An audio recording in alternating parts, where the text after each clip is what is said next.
So, good morning or good night, depending on where you are in the world, and welcome to another episode of Is It That Bad, where we take a look at an album that maybe got bad reviews, mixed feelings. And this is an album that came out in 1999, and it's going to be turning 25 years, I think, in just a few months. And a lot of people are just going to remember this album because of one song, and that one song is called The Bad Touch because you couldn't escape that song in the summer of 1999.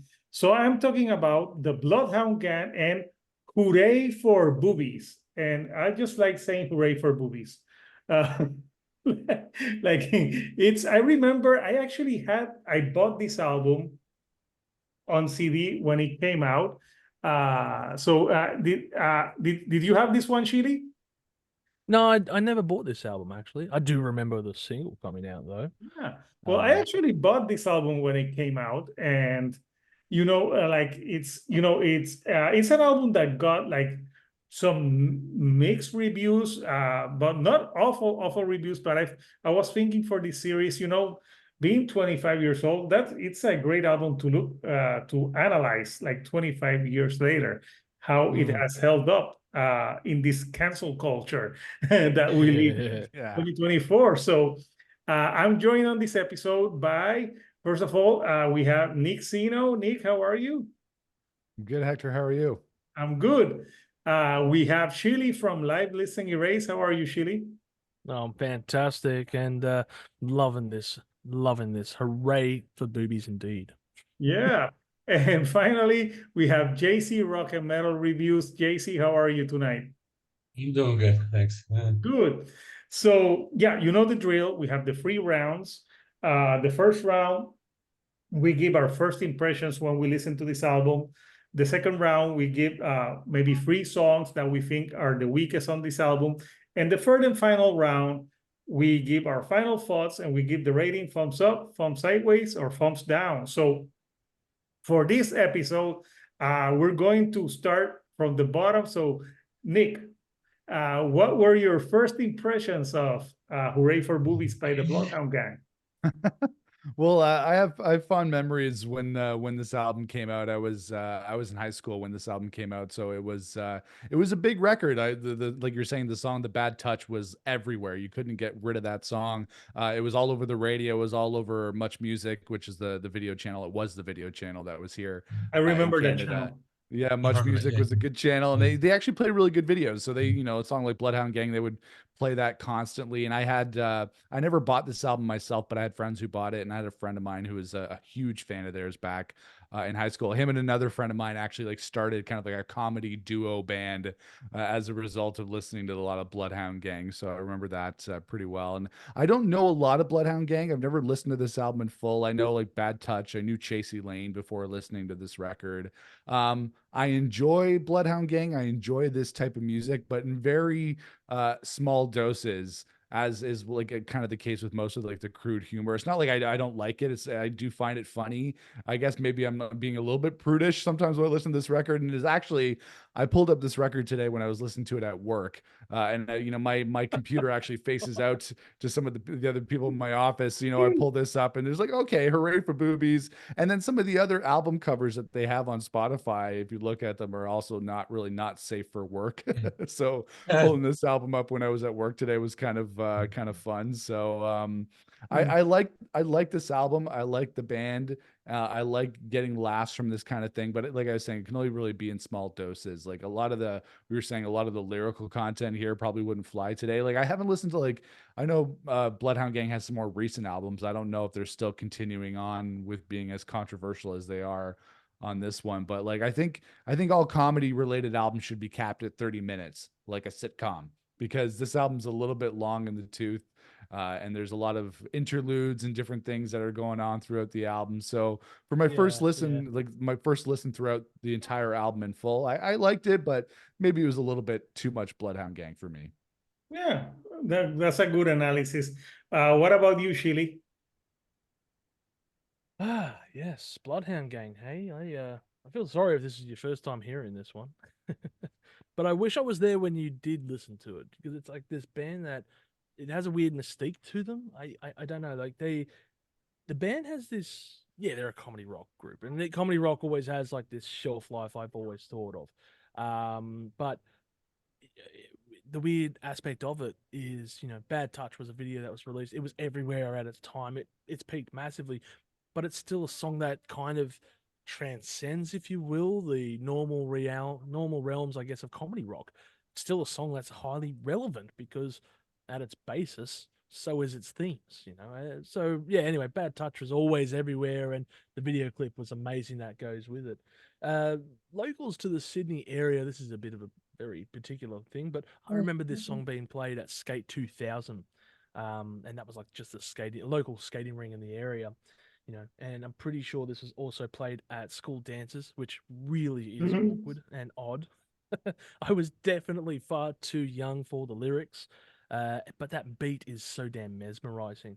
I believe many bands remixed it, including KDFDM as well, I think it was. So yeah, there's like 1,001 remixes out there of that song. But there's also, from memory, the Jackass crew had ties with this band. And I think it was on an episode of Viva La Bam that we saw, Bam catch up with a band. And they were recording the footage from the side of the stage or something. And this fan got a tattoo on stage while the concert was going on. And I just thought, damn, this is just awesome. And yeah, I guess like the other one as well is a track not on this one, but a future release, Foxtrot Uniform Charlie Kilo. And I remember listening to that and thinking, they're back and they're doing their thing. So yeah, good memories from this album. Good, yeah. And also, this album came out in 1999 at the peak of raunchiness. You had American Pie was like #1 movie, and right Yes. now I've heard that kids today are canceling it. They're saying there's so much problems with it, and this is a true story. I watched that movie, and I was having a conversation with my mom, and she told me that every time she saw American Pie, I reminded her of Jim. And I'm like, so you think that I wanted to do a pie? like that's what my mom thought of me. I'm like, oh my God, my mom thought that We'll say we ate the pie. Yeah, so yeah, it's like a time capsule. So what about you, JC? What are your initial thoughts? Okay, I'll be honest with you. I never listened to this band before. I think back in 1999, I was kind of like out of touch because that was the first time I moved from New York to Mexico. And back then in Mexico, like, we didn't have like the same internet connection. And like I was only listening to what was popular back then. Actually, no song. If you remember Mambo #5, that song was like played all the time back in 1999 when I was living in Mexico. But that's a side note. And So probably you asked me Cisco, the to, fall song. yeah. Yeah. So you asked me to listen to this, and I'm like, I didn't know like what I was getting into. Like I didn't know anything about this band. So I put on the album. I listened to the first song, "I Hope You Die," and I'm thinking, okay, so this is maybe some kind of like pop punk band. I'm thinking it's something like one of those like a Newfound Glory or one of those bands. But then the more I listen to it, they do like rap, and they do all these different things, and the lyrics were very explicit. Like I haven't heard like lyrics this explicit. Like the last time I heard was Two Live Crews, As Nasty as They Oh Want to my Be. God. Wow. If you remember that one. Oh, I I, I, remember that I, one. I had that one when I was a teenager. But anyway, like probably like the most explicit lyrics since I've ever heard that. And that one song, like I didn't know that one song, but I never knew the name of it. The song called "The Bad Touch." Like I didn't know what it was called, and I didn't know it was this band. But I've heard it so many times, about like doing it on the Discovery Channel. Like I've listened to that song so many times, but I never knew like who it was or the name of the song. So How you know? so now I know. So yeah, I guess it was pretty much all new to me. There was like a lot of different stuff. Um, some good, some bad. I'll save my thoughts for the next couple rounds, but it was a new experience for me. Yeah. Yeah. So for me, I actually bought this album when it came out, and I remember buying it. And I was driving. I was doing a long drive to the west side of the area with my then girlfriend at the time, and they're like, "Let's play this album." And she's like, "What's the name?" "It's called Hooray for Boobies." And she's like, "What?" So I'm putting it, and I just remember like when the fourth song came in, when there's like when he's singing "I need to find a new vagina." She was like sitting next to me, like, "Oh my God." Like with shame, like I'm like, "What is this crap you bought?"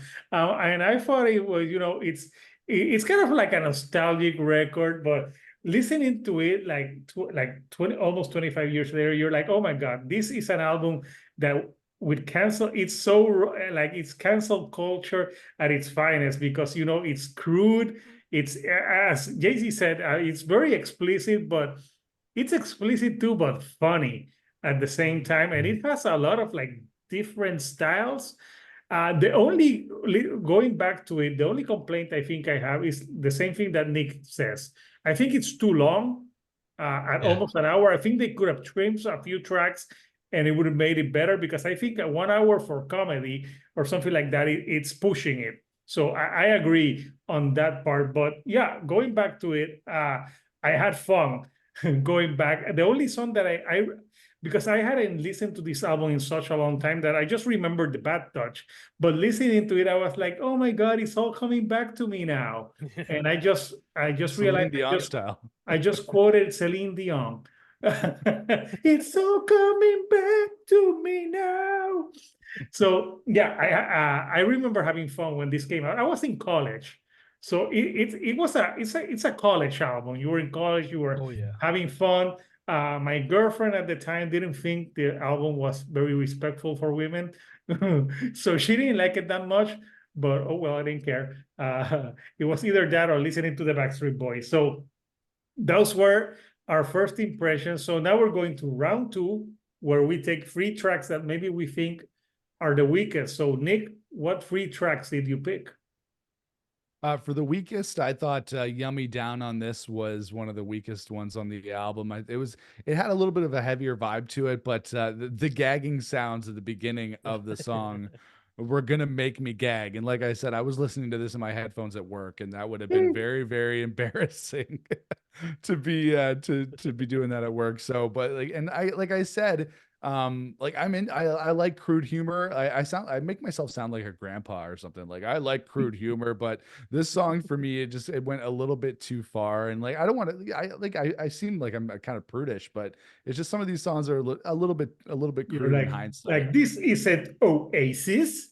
Yeah, this is an Oasis. Where are the nice lyrics about champagne supernovas and wonder walls? You know, what happened to that? It's a different kind of champagne supernova. Yeah, exactly. Morning Uh, Glory, yeah. Yeah, oh, definite Morning Glory on this album. Yeah, so Yummy Down on this was one of the worst ones for me. A lap dance is so much better when the stripper is crying. I did enjoy this listening to I this love song, that but title. it was a little bit too long.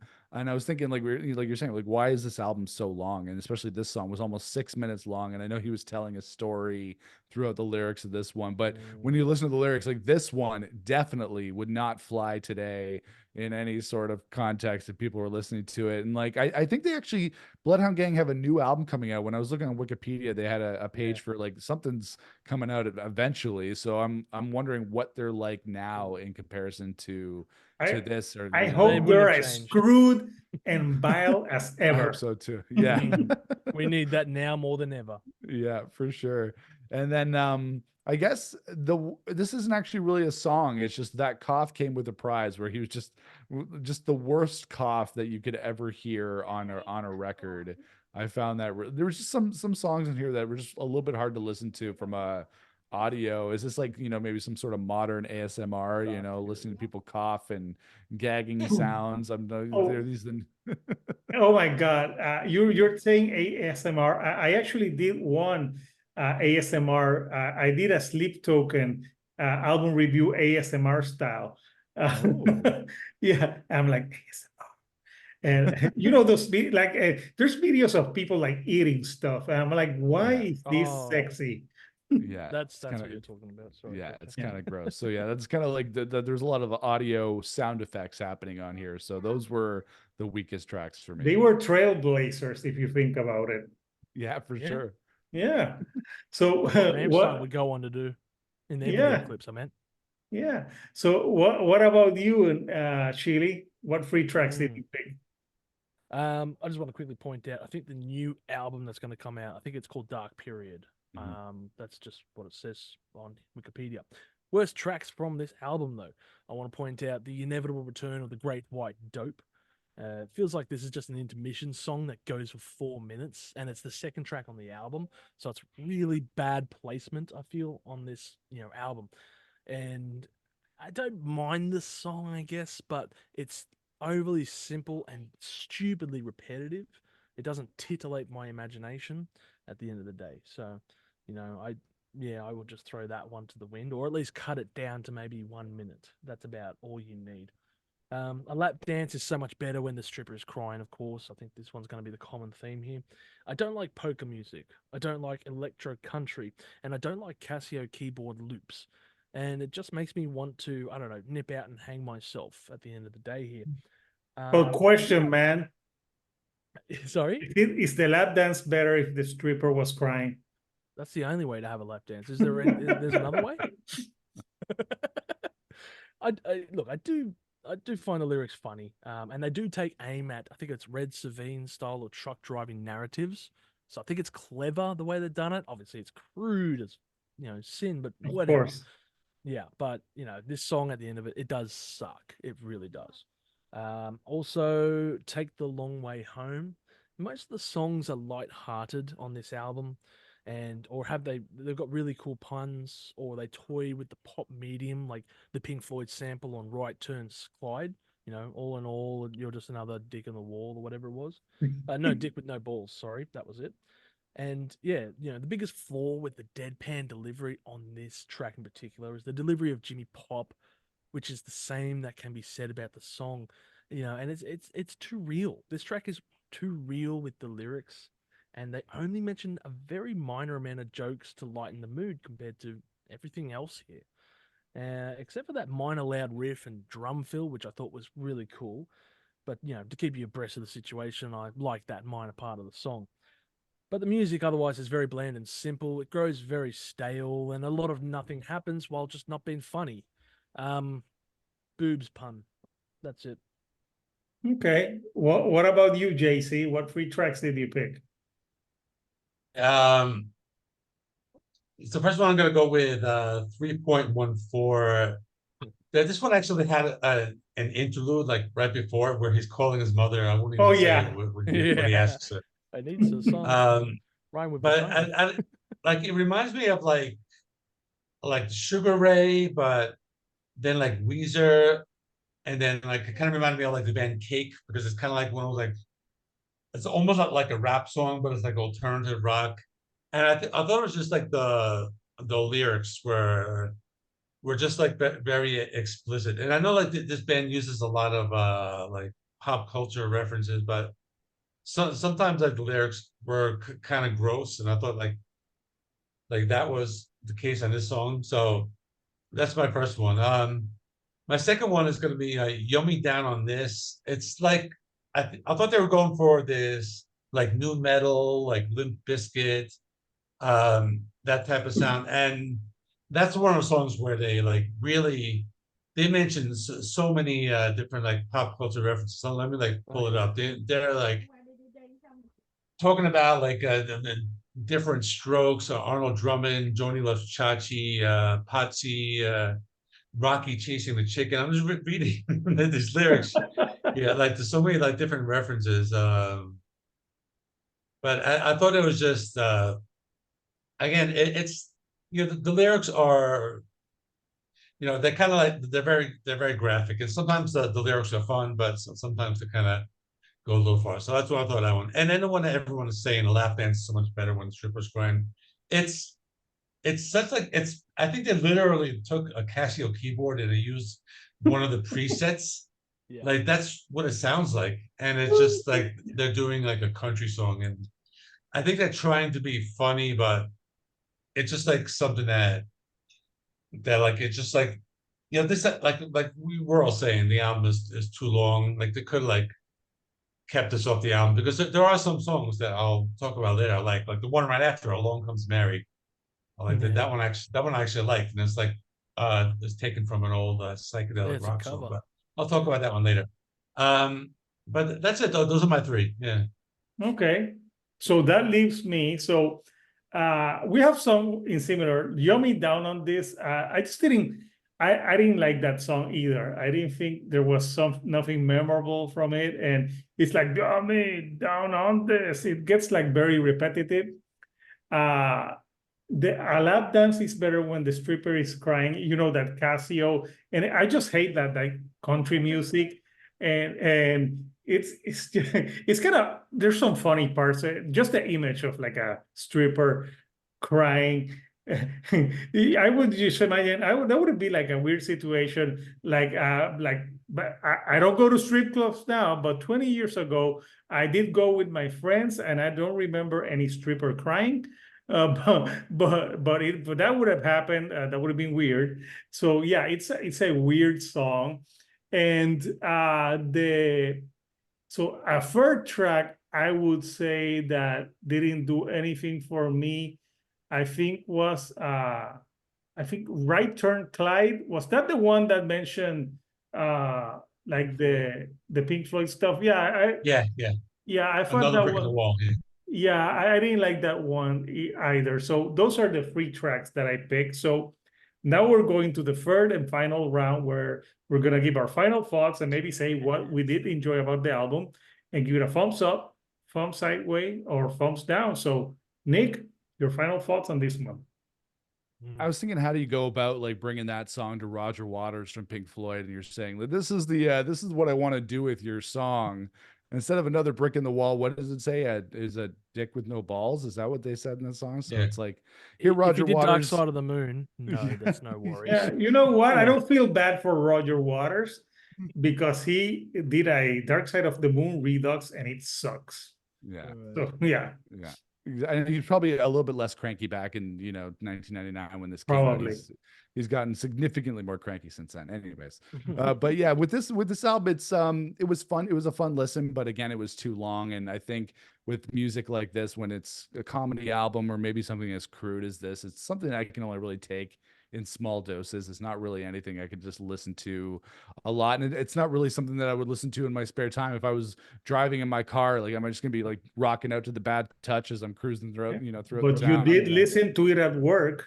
I did. Yes. You imagine Yeah. like HR Podcast. calling Nick Sino to HR. Yeah. And some definitely not safe for work things going on there. So, but yeah, that was it was a fun listen. But yeah, a lot of that lyrical content I don't think would really fly today. And there are some things where I'm like, it's a little bit cringe worthy. I know back in 1999 it was a little bit risque, and it still is risque today, but it maybe not be as cringe as it is now when you're listening to it. And all the interlude tracks on here I thought were really pointless. What was the one I thought I was maybe tripping out a little bit when the song about the 10 best things about New Jersey, when it was actually just nothing. Silence. Yeah, it was I think just it's like 10 silence. seconds of silence. Yeah. yeah, 10 seconds of silence. There's no, that's the best part of New Jersey. 10 seconds. Yeah, of exactly. I silence. was like, did I miss something? Okay, I got it. That's the joke, So that was it. So I would say, yeah, all comedy related albums should be about 30 minutes long.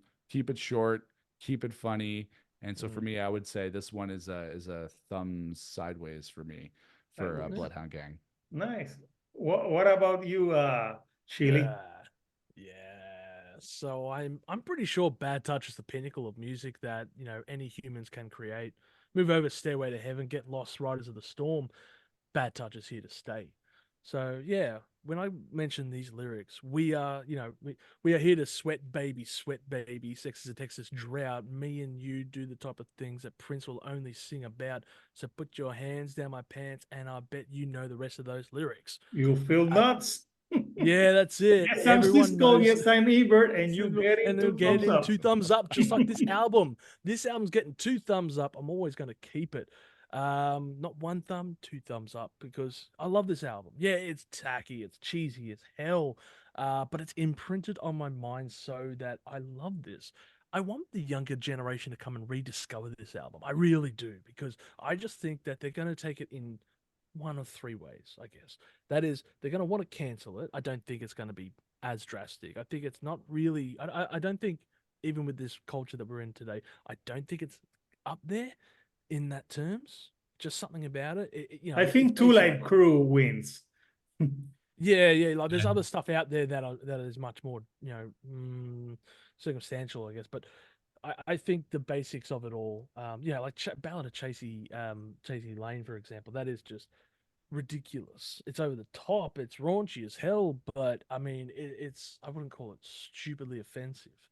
It's just an over the top song about, I don't know. It's like just over the top. I love You it. It's know, fantastic. what I found funny about that song, it reminded me of that Eminem song, Stan, where he's like writing to Yeah. someone, but Stan is serious. And this one, Yeah. he's just poking fun at it because he's Yeah. like writing to a porn star and he wants them to meet their mother. I'm like, it's just funny as hell. I think I don't know if this is going to be the case, but there was a song by The Who called "Pictures of Lily," I believe, which is like about this boy who obsesses with a photo of a certain kind of actor, and the photo is old, and she's actually long passed away. And I'm kind of wondering if this is like the next level, re-updated version of that track, because it's a very intriguing take on it. Mom and dad meet Chasey Lane. Now show them titties. Like, come on, man. I demand that I eat your anyway. So I really want the younger generation to rediscover this because it's so corny. It's good. I think it's got that kind of The Room appeal to it. What's that? Yeah, that's the movie, isn't it? Yeah. The Room. Yeah, I think it's got that kind of appeal to it that it's almost so bad that it's so good. And I believe that it really has that. I don't think it's going to be like cancelled if people were listening to it. I don't think there's going to be this decry of such. It's this time capsule of the 90s, which is such a weird period of our life. It's very of its era. It's very dated. And it's certainly the album that was written for frat boy parties of the American Pie era.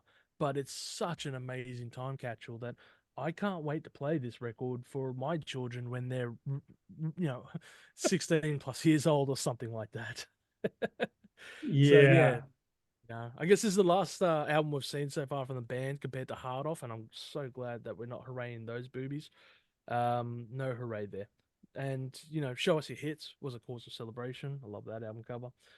Yeah, but good news, the band will probably have a new album up soon, so I cannot wait for that. Yeah.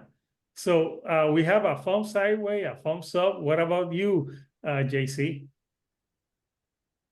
Okay, it's one of those albums that, like, I don't think I would listen to it like from front to back. Like if I'm streaming it, I would have to there would be a couple things that I would like skip, or if it's like a CD I'm listening to, I would like just like skip a few songs. But otherwise, I think that there's some stuff I like here. I mean, I think like the first song, "I Hope You Die," it just a lot of these songs are just very fun songs.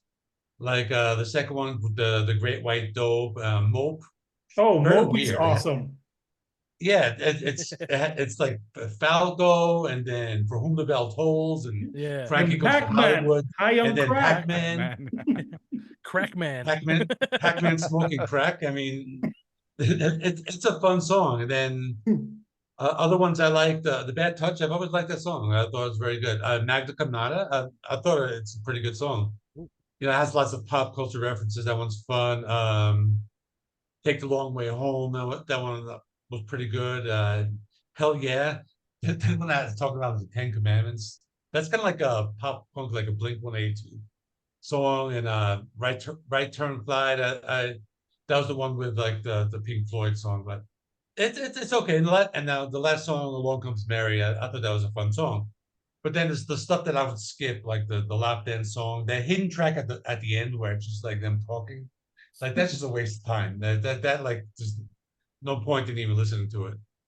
And then the interludes are okay. I mean, like the Mama's Boy interlude when he talks to his mom. That's the only one that I would keep. That's a great interlude. Yeah, I don't know. RSVP. I would skip that, but then so it's the kind of like album that I like a few songs. I don't know. how I'm gonna do. I guess I'm gonna go sideways, like a thumb sideways, because Right. there are some songs here that I would save, like in a Yeah. playlist. Yeah. Yeah. So it comes down to me. So first of like, let me say, this is an album that it brought back fun times for me. Like Mope, I had forgotten that song. I'm like, oh my God, they're Yeah. mixing. I just love the entry. It's like, we're gonna drop this for the best rapper all time. Yeah, Notorious B.I.G. Hell no. We're that never saw it coming. Tupac Shakur, baby. No, man, it's Falco. And I just thought it's funny. And when I was releasing to it, it has that For Whom the Bell Tolls like sample mix, and then all of a sudden you have like Pac-Man, and I'm like, what the hell is this? And when he gets high, then you got the video game music. It's just fun. The song about like finding a new vagina, I just, it brought me back to singing that on the car with that ex-girlfriend of mine, and probably that was a reason why she broke up with me months later. And I remember when the Bad Touch is still timeless. I remember when the Bad Touch came out. I have a story. I went to a club with some of my friends and they played that song, and I had this friend that every time we went out and he got like really drunk, he always got super horny. And so he's really drunk, and he's like, and he thought that he could hit on any woman. And they started playing that song, and I kid you not, he started doing like the Beavis and Butthead dance. And it was just like Over the head. it was like like I am Cornholio. It was like the woman repellent, and they're like, why are they leaving? I'm like, dude, because you're you are being like a total jackass. So I just that song always remembers me of that friend, who still, by the way, he still does some stupid shit. So it's an album that There's is always one. nostalgic, and in this 2024 where everything is canceled and everything is offensive, you know what? We need the Bloodhound Gang. They're live, they're crude, and I fucking love them. So, like Chile, 2 thumbs up, man. I'm not saying that this is like a classic album or it's a perfect record, because I would skip a few tracks in the time zone. But you know what? It's such a fun record. I had super lots of fun like revisiting this album. And so yeah, you have it here, like we all saved it. So the Bloodhound Gang, Hooray for Boobies, is not that bad. So we want to know from you, Couchers, what do you think about this album?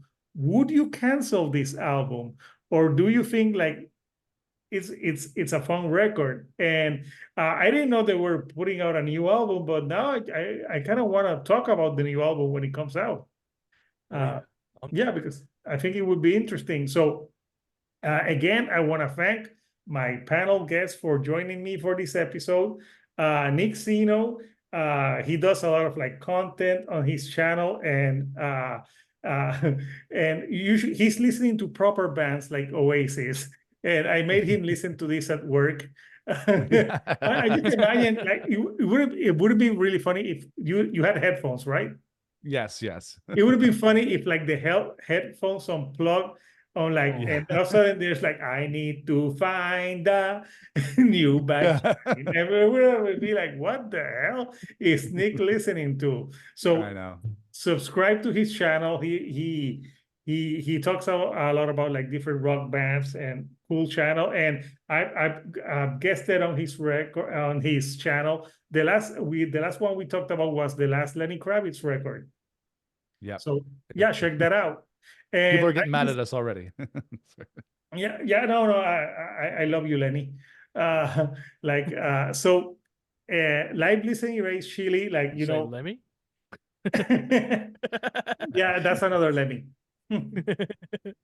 So live listening erase, he has the 5-minute reviews that are usually 5 minutes, sometimes longer, and he has the live listening erase series where we listen, like we erase albums, we see some live, and there's a new episode coming soon that we we talked about, like some different bands. So that's coming up soon. It's pretty fun episode, but there's two that we did recently, and we talked about some awesome bands. So give him a subscribe to his channel.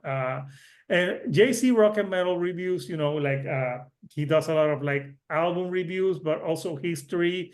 And like you know, like I find sometimes with the album history, like I saw that you did one for Bang Tango. I'm like, you wouldn't let it go, man. You're like, I need to Yeah. know more about Bang Tango. So The world needs to know. Yeah. the world needs to know. So if you like you know, if you want to get more information and like history and information, subscribe to JC Rock and Metal Reviews. And finally, if I interview bands, I do album reviews and this series. So if you like the content that I'm making, you know, subscribe to my channel and, you know, share it with people that love music. So we'll see you next time for another episode of Is It That Bad?